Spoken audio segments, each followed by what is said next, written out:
କେବେ ଶୁଣିବାକୁ ରାଜି ନୁହଁ, ଏ କଥା ଗ୍ରହଣ କରିବାକୁ ରାଜି ନୁହଁ। ଆମେ ଚିନ୍ତା କରୁଛୁ ଆମ ଦେଶ ଛୋଟିଆ ଦେଶ ନୁହେଁ। ଆମେ ମଧ୍ୟ କମ୍ପିଟିସନ କରିକି ପ୍ରତିରକ୍ଷା କେନ୍ଦ୍ର ବର୍ତ୍ତମାନ ଚତୁର୍ଥ ସ୍ଥାନକୁ ଯାଇପାରୁ। ବୈଜ୍ଞାନିକ ବର୍ତ୍ତମାନ ଚନ୍ଦ୍ର ଏଭଳି ପୃଷ୍ଠରେ ପହଞ୍ଚିଲେଣି ଯୋଉଠିକି ଅନ୍ୟ କୋଉମାନେ ପହଞ୍ଚି ପାରୁନାହାନ୍ତି। ଏ ହେଉଛି ଆମର ଲୋକଙ୍କର କଥା। ଠିକ ଅଛି, ଆମର ଧନୀ କହିକି ସିଏ ବି ବିଶ୍ୱରେ କମ ଧନୀରେ ନାହାନ୍ତି।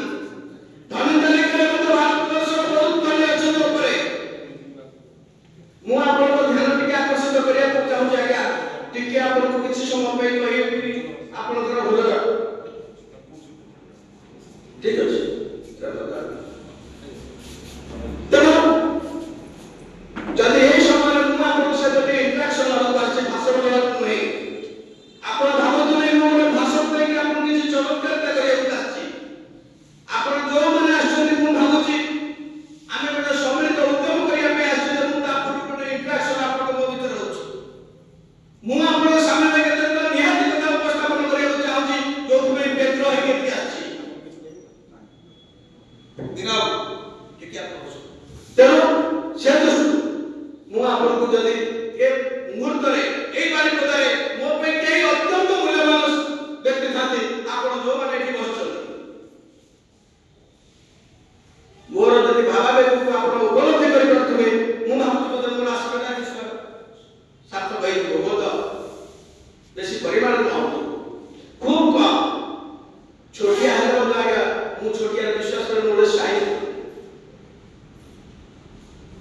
ଗୋଟେ ହ୍ୟୁମାନ ବଡି ନିର୍ମିତ ହେଇଛି ସେଲ୍।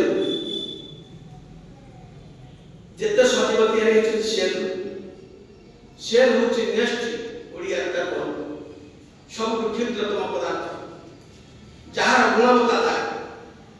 সেই ଗୁଣବତ୍ତାକୁ ନେଇକରି ଗଛ, সেই ଗୁଣବତ୍ତାକୁ ନେଇକରି ପଶୁ, সেই ଗୁଣବତ୍ତାକୁ ନେଇକରି ମଣିଷ। ତେଣୁ ଆପଣ ଯୋଉମାନେ ଅଛନ୍ତି କମ ସଂଖ୍ୟା ଭିତରେ ମଧ୍ୟ ମୁଁ ଆପଣମାନଙ୍କୁ ଆଶୀର୍ବାଦ କରୁଛି। ଯୋଉମାନେ ଉପସ୍ଥିତ ଅଛନ୍ତି ମୁଁ ତାଙ୍କୁ ନିଶ୍ଚିତ ଭାବରେ ନିବେଦନ କରିବି ଟିକେ ମୋ ପ୍ରତି ଧ୍ୟାନ ରହୁ ମୋ କଥାର।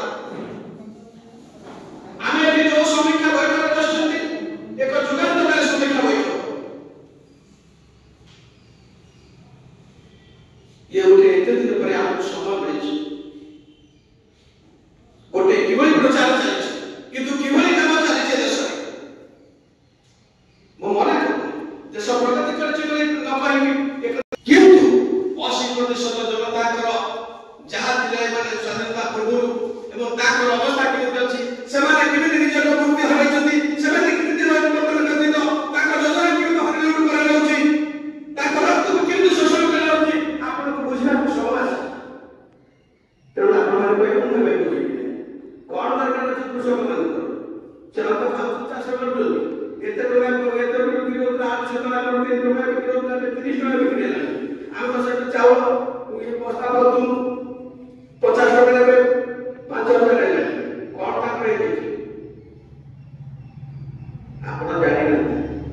ଯୋଜନାଟା ଯାହା ହେଉଛି ଆପଣ ସମସ୍ତେ ବିଜ୍ଞ ଏବଂ ବିଶିଷ୍ଟ ବ୍ୟକ୍ତି, କେହି କମରେ ନାହାନ୍ତି ବୋଲି ମୁଁ କହିବିନି।